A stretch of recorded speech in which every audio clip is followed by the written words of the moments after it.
Hi, welcome back. It's lesson 2 of the cross-knit looping e-course. This first unit in lesson 2 focuses on shaping with increases and decreases. As you saw in lesson 1, if you keep looping in a continuous spiral, making one stitch under each stitch on the previous row, that builds a straight-sided tube of fabric. Increases and decreases help you change the shape or volume to match other design intentions when a straight-sided tube of fabric is not what you want. Increases are stitches you add. Decreases are stitches you skip. Let's look at an example that uses the needle chain start you learned in the last video of lesson 1. After a base row of simple looping around a needle chain, I started working cross-knit looping in a continuous spiral and did just that for a few rows to start with. Now let's transform that shape into something else. We'll begin with increases. In cross-knit looping, an increase is a simple looping stitch worked on a lag between stitches.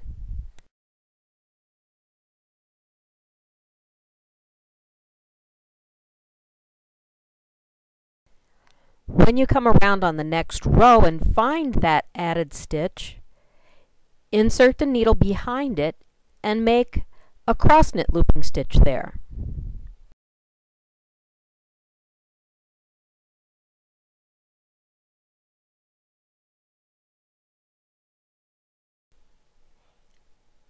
Here's another look at that.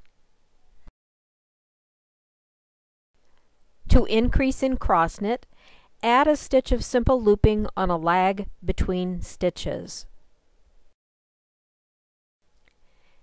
And as you come round on the next row, make a cross-knit stitch at the increase on the previous row.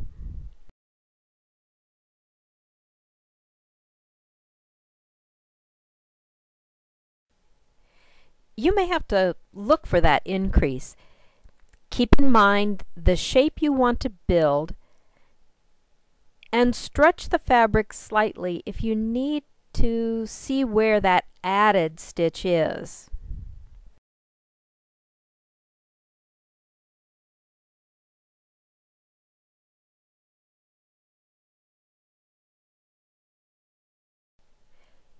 In some projects, you may choose to increase according to a pattern.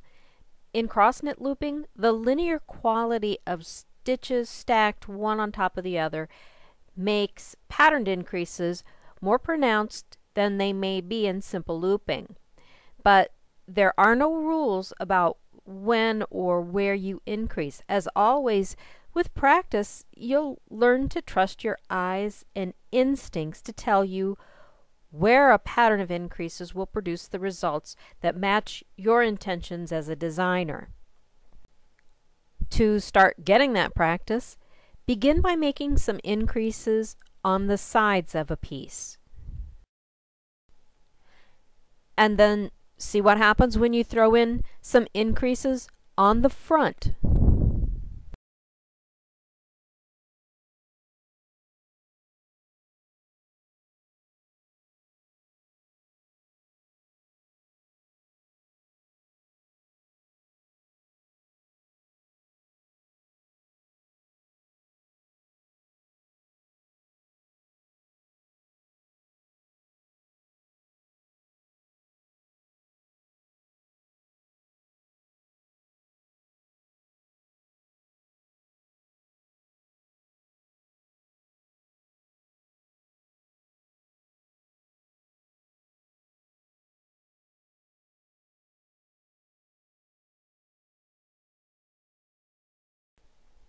Now let's take a look at decreases.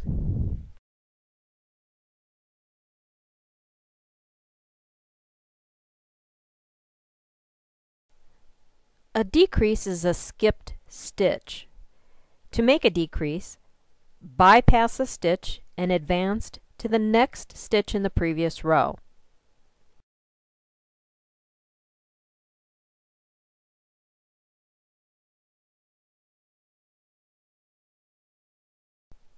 It's very important to control the allocation of thread for the lags between stitches when you make a decrease. If you don't allocate less thread, just skipping a stitch doesn't produce a reduction in volume. It just gives you a long lag between stitches. Let's take another look at decrease. Decide which stitch to skip, advance past it, allocate about enough thread for this lag to match the lags around it, and maintain that allocation as you complete the stitch.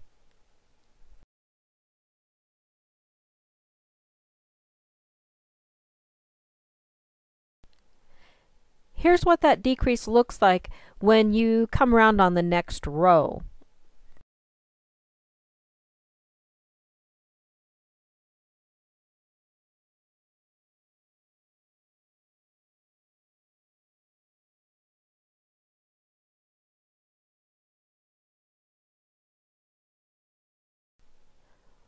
Once again, you may choose to decrease according to a pattern, but there are no rules.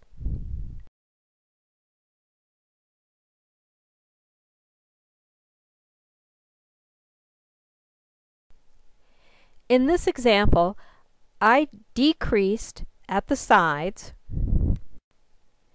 and also in the front where I increased earlier.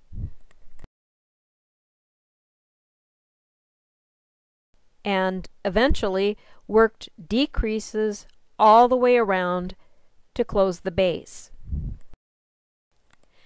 There are lots of ways to use increases and decreases in shaping. It's a lot of fun to play with these techniques, and you never really know quite what might come out of a sample. This one I padded with a bit of wool to make a little stuffed toy because I thought the increases and decreases at the center front were sort of nose-like, and the increases and decreases at the sides were kind of ear-like. In the next video in this lesson, you'll learn to work a round base from a slipknot start, which is how I made the eyes sewed onto this sample. Try a bit of sampling with increases and decreases for shaping, and then I'll see you in the next video. Have fun!